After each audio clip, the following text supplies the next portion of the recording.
Iraq's got a massive amount of dollar reserves, foreign reserves. They've increased their gold supply. That suggests they're in good shape. They've got some security and stability. I think everybody's starting to realize security and stability has been a big focus. It is coming to that stage where we're going to see more resulting in a far bigger way. The HCL is the mechanism the bad guys in Iraq are using to delay the monetary reform. They used the budget, but they got caught on that. They changed the numbers. Is acceptance in the WTO necessary for Iraq to RV? Mark Z. No, it is not necessary, but it is expected to occur simultaneously. It looks very possible that we begin exchanges Saturday and go through the weekend and through next week. I think we are very close. I just look forward to us getting to the other side. Let's see how things progress for us. It is an RI, a reinstatement. Those that insist this is an RV, you're ignorant. This is not an RV, this is a reinstatement. An RV of the Iraqi dinar. Never going to happen for so many reasons.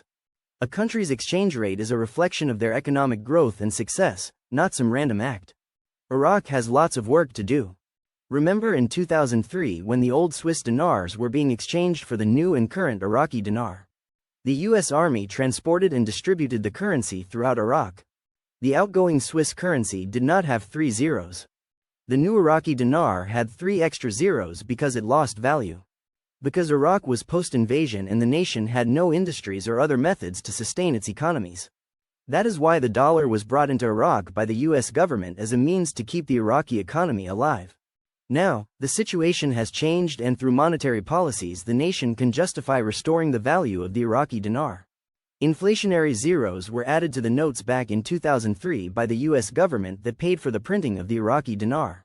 Now, the inflationary zeros will be removed because the government has met the requirements of the CBI.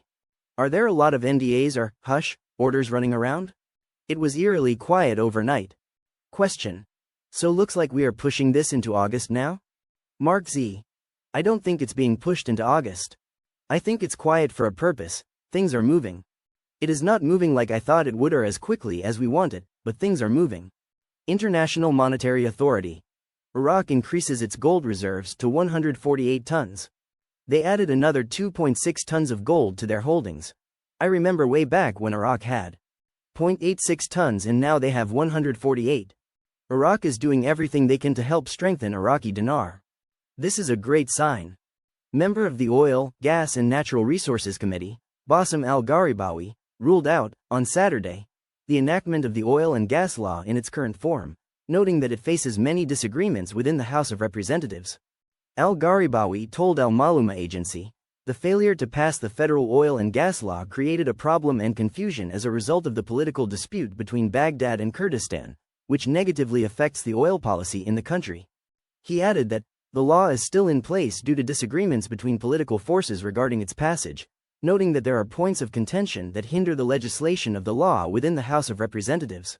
He added, the law has been facing political disputes since 2005, despite the presentation of a unified draft by the committees formed between the region and the center.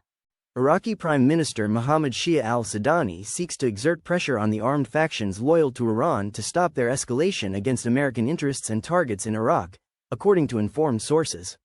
The sources told Shafaq news agency, al-Sudani has been working for days to pressure the armed factions to stop the escalation operations against the Americans after the bombing of Ain al-Assad base, for fear of American reactions that may escalate the security situation and confuse it inside Iraq.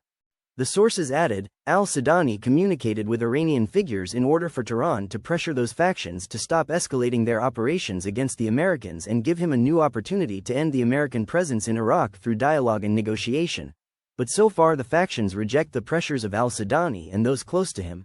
On Friday, a spokesman for the U.S. Department of Defense confirmed that an attack had occurred on the area near the Ain al-Assad airbase in Iraq, without resulting in any injuries among U.S. military personnel. A security source reported, on Thursday evening, that the base was targeted by at least 2 missiles. Economic expert Nabil al-Marsomi stated Friday, July 26, 2024, that Parliament is responsible for increasing spending in the current year 2024 budget by 15 trillion dinars, in which certain representatives were accused of putting it fraudulently. Al-Marsomi said in a post on Facebook, the one who changed the budget tables is the House of Representatives or its presidency.